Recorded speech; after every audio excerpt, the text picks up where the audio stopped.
Assalamualaikum warahmatullahi wabarakatuh. Perkenalkan, saya Farhan Alfayat, NIM 1900 19046. Di sini saya akan mempresentasikan tentang prinsip-prinsip ergonomi yang diterapkan di industri. Yang pertama, latar belakang masalah. Desain industri mencakup pengembangan produk dan optimasi proses produksi. Dalam pengertian ini, ergonomi memainkan peran mendasar karena prinsip, metode, dan tekniknya dapat membantu operator untuk melaksanakan tugas mereka dengan paling berhasil. Studi kasus yang dilakukan di suatu industri menunjukkan bahwa interaksi antara departemen desain, teknik produksi, dan teknik material dapat meningkatkan beberapa aspek yang berkaitan dengan keamanan, kenyamanan, efisiensi, dan kinerja. Dalam proses ini, ergonomi telah terbukti sangat penting untuk pengambilan keputusan strategis untuk peningkatan bagian produksi. Dalam konteks ini, 3 elemen penting termasuk manusia, mesin, dan lingkungan. Sistem yang dianggap sebagai unit dasar studi ergonomi. Oleh karena itu, ada hubungan yang kuat antara desain industri dan ergonomi. Prosedur yang diambil mengarah pada pengembangan alat kerja baru dan rekayasa ulang sektor perakitan.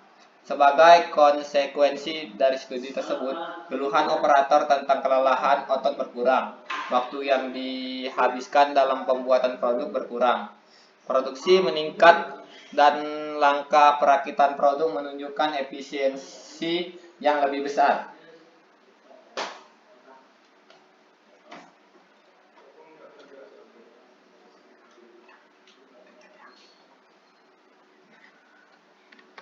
Rumusan masalah. Masalah ada 3. Bagaimana cara meningkatkan proses produksi produk terhadap perusahaan? Bagaimana cara menerapkan lingkungan kerja yang efektif? Ketiga, metode apa yang cocok diterapkan dalam penelitian? Tujuan penelitian, meningkatkan proses produksi, menerapkan lingkungan kerja yang efektif dalam proses produksi produk, menerapkan prinsip ergonomi dalam proses produksi. Landasan teori. Landasan teori ini terbagi atas pengertian ergonomi, manfaat penerapan ergonomi, tujuan penerapan ergonomi, dan prinsip ergonomi. Pengertian ergonomi.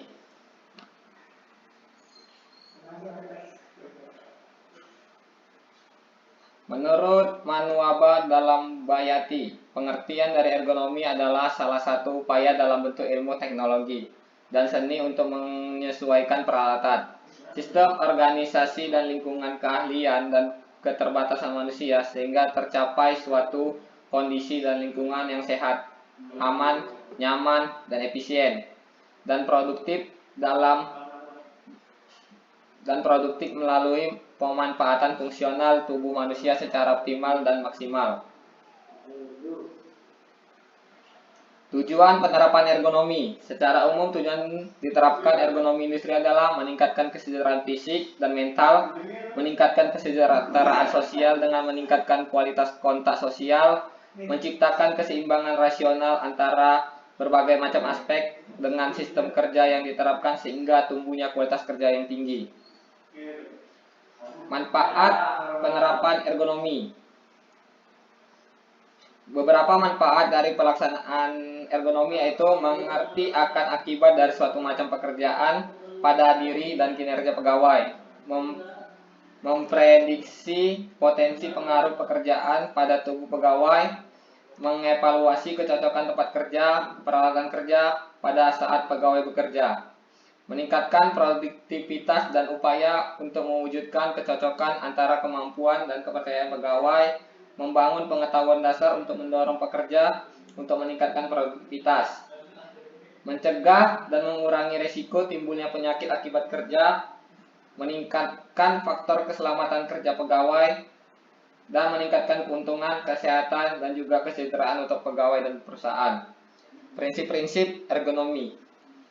Prinsip-prinsip ergonomi terdapat 12 prinsip, yaitu bekerja dalam posisi normal, kedua mengurangi beban berlebihan, ketiga menempatkan peralatan berada dalam jangkauan, keempat bekerja sesuai dengan dimensi tubuh, kelima mengurangi gerakan berulang dan berlebihan, keenam meminimalisasi gerakan statis, ketujuh meminimalisasi titik beban, kedelapan mencakup jarak ruang. Ke-9, menciptakan lingkungan kerja yang nyaman. Ke-10, melakukan olahraga dan peregangan saat bekerja. Ke-11, membuat agar display dan contoh dapat dengan mudah dimengerti. Ke-12, mengurangi stres. Secara umum, prinsip-prinsip ergonomi terbagi atas 5, yaitu kegunaan. Produk yang dihasilkan memiliki manfaat untuk seseorang dalam menunjang aktivitas atau kebutuhan. Kedua, keamanan atau safety, yaitu produk yang dihasilkan memiliki fungsi dan manfaat tanpa risiko yang membahayakan keselamatan pengguna. Ketiga, kenyamanan atau comfortability, yaitu produk yang dihasilkan memiliki tujuan yang sesuai atau tidak mengganggu aktivitas dan dapat mendukung aktivitas seseorang tersebut. Keempat, keluasan atau flexibility, yaitu produk yang dihasilkan dapat digunakan untuk kebutuhan dalam kondisi atau fungsi ganda. Kelima, kekuatan atau durability, yaitu produk harus tahan lama dan tidak mudah rusak pada saat digunakan. Metodologi penelitian. Dalam studi kasus ini, analisis yang digunakan untuk merinci diagnosis dan perbaikan desain dibagi menjadi 2 langkah. Langkah pertama, menganalisis lingkungan kerja. Pada tahap ini, situasi yang berbeda dianalisis, aktivitas, aliran dirinci, tata letak prosedur perakitan, ruang yang tersedia untuk pergerakan, dan aksibilitas operator.